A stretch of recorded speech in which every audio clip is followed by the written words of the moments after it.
And we stop here. A call that interrupted the afternoon training session. On a sound of a bell, the firemen know something is amiss. Karen, did you say? Fire in the kitchen? Okay, just tell everybody to come. Yeah, you have extinguishers? Okay, alright. We can be sending the vehicle immediately. At the operator's room, the personnel try tracking the spot where fire has erupted, informing the senior fire officer, Boniface Ruto, to speed up his firemen to dress in their bunker pants. Despite having no fireman's pole to slide on from the restroom to the ground floor, the firemen must act fast, knowing that human lives are at stake. Number one, wait. I understand there's nobody trapped inside, but the client is able to get out with his kids. It should take about 20 minutes from my mapping, as I can see. Roger that. We can do whatever we like in order to bring down the fire. Boniface, who's been in charge of the team of firefighters for the past 6 years, spends 3/4 of his daily life responding to tragedies.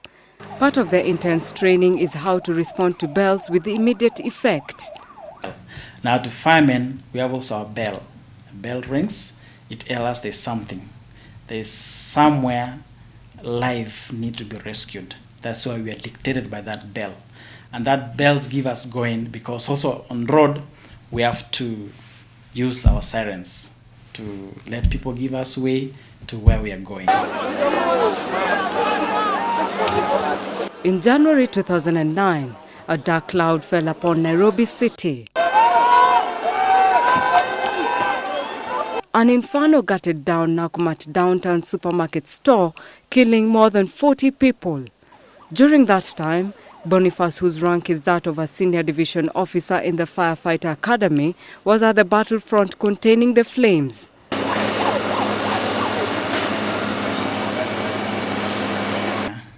There were many responders responding, and it might be also difficult to put all firemen together to work together. Though there was a chief fire officer for Nairobi City Council, that he was really on top of everyone because that is his role, that is his duty. We were there to support him, to give him an upper hand, so that all other operations can run together.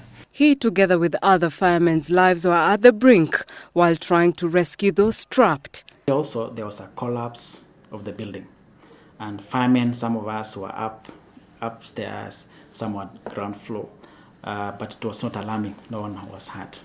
Yeah, so you are extra careful when executing these duties. Display of memorabilia images on the wall are some of the past fires he's fought, and this reminds him of how much a smoker he is. All firemen are smokers, but because also you have equipment, we can disapprove that. But the bottom line is firemen respond to fires, and where there is fire, there is smoke. So smokers mean not smoking normal cigarettes or that, but all fires there is a smoke. Even if you have your PPE or oxygen to put on, at times maybe you're not to on your equipments, you have to inhale the smoke. So it's also risky, and that is why firemen are trained to be safe. At 4:29 p.m., the firefighters' crew who went to Karen is back with a report. Our finding was we arrived at the client's premises, but when a smoke detector detects a fire, without the knowledge of our client, the signal will still be relayed in our control room. So at times we'll reach at the client's premises without knowing what is happening. They hear alarm going on around and then they wonder why.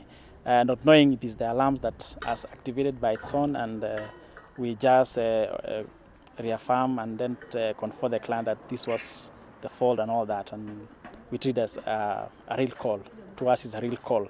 Even with the frequent false alarms, this doesn't mark the end of a rescue mission for Boniface and his troop. Their lives are largely dictated by the bells to address emergencies around the city. Brenda Cheriot, Citizen TV, Nairobi.